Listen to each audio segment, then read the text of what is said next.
സൂര്യനാഥം പറയുന്നത് നമ്മുടെ ശരീരത്തിലുള്ള അവയവങ്ങളെ കുറിച്ചാണ്.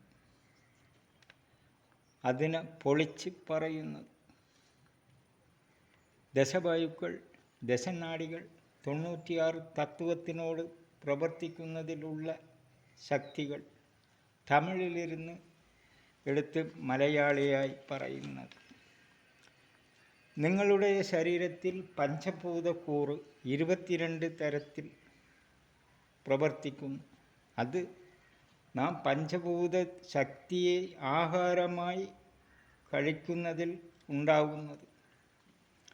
മൺ, നീര്, തീ, വായു, ആകാശം, 5 ശക്തികൾ നമ്മുടെ ശരീരത്തിലുണ്ട്. മണ്ണിൽ വളരുന്നത് ആഹാരമായി കഴിക്കുന്നത് കൊണ്ട് അന്നക്കുടലിൽ അത് എത്തുന്നത് മണ്ണ് എന്ന് പറയും. അത് ആദ്യം മുള്ളുകൊണ്ട് എഴുതിയ കാലത്തിലിരുന്ന് ശരീരത്തിനെ തേടി തിരയുന്നതിന് എഴുതിയതാണ്.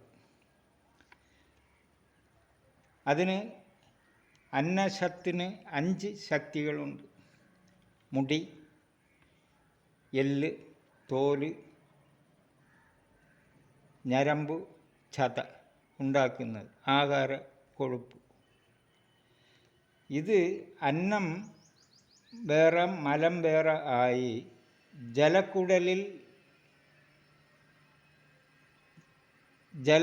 മലം വേറെ ജലം വേറെയായി ജലക്കുടലിൽ ഇത് എത്തുന്നതിൽ മഞ്ച, രക്തം, ശുക്ലം, ശ്രോണിതം, കൊഴുപ്പ് 5 പ്രവർത്തനം ജല അംശത്തിൽ ഉണ്ടാകുന്നത്. അഗ്നി നെഞ്ചാണ്. അതിന് ആഹാരം, ഭയം, തളർച്ച, മോഹം ഉണ്ടാകുന്നത്. അത് രക്തം ഉണ്ടാക്കുന്നതിൽ നിന്ന് ഉണ്ടാകുന്നത്, നമുക്ക് ഉണ്ടാകുന്നത്.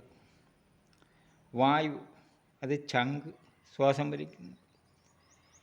അതിൻ്റെ കഴിവ് ഇരിക്കൽ, നടത്തൽ, കിടക്കൽ, നിൽക്കൽ, 4 കഴിവ്. ആകാശം, അത് ശരീരത്തിൽ നെറ്റി. ശരീരം ഭൂമി 3 തരത്തിൽ പറയുന്നുണ്ട്. ചരാചരൻ, ധരണിധരൻ, തരാതരൻ. തരാതരൻ ശരീരം, നമുക്ക് ശരീരലോകം പ്രവർത്തിക്കണം ഉള്ളിലുള്ളത്. ഈ തരാതരൻ നമ്മുടെ ശരീരത്തിൽ മനസ്സ്, നെറ്റിക്ക്. അത് കാമം, കോപം, ക്രോധം, മതം, നേതൃത്വം, നെറ്റി. അതിനാണ് ആകാശം എന്ന് പറയുന്നത്. ഇപ്പോൾ മനസ്സിലാകും ആകാശം എന്ന് പറയുന്നത് ശരീരത്തിൽ തരാതരൻ തത്വം ഗ്രന്ഥങ്ങളിൽ കാണുന്നത്. ആകാശം എന്ന് പറഞ്ഞാൽ എല്ലാവരും ആകാശം ആകാശം എന്ന് പറയുന്നതിൽ 96 തത്വം ആ ഗ്രന്ഥങ്ങളിൽ വരുന്നുണ്ടോ? അപ്പോൾ ഏതാണ്? ഈ ശരീര അവയവങ്ങളെക്കുറിച്ച് പറയുന്നതല്ലേ അവിടെ മറമുഖമായി പറയുന്നുണ്ട്. അത് നാം അറിയാത്തത് കൊണ്ട് നാം തല ഭൂമിയിലും കാല് മേപ്പോട്ട് നോക്കി നടക്കുന്നു. ഈ ശരീര അവയവങ്ങളുടെ കാര്യം പറയുമ്പോൾ ഓരോരോ വാക്കുകളും നിങ്ങൾ പഠിക്കുന്ന ഗ്രന്ഥങ്ങളിൽ ഈ വാചകങ്ങൾ വരുന്നുണ്ട്.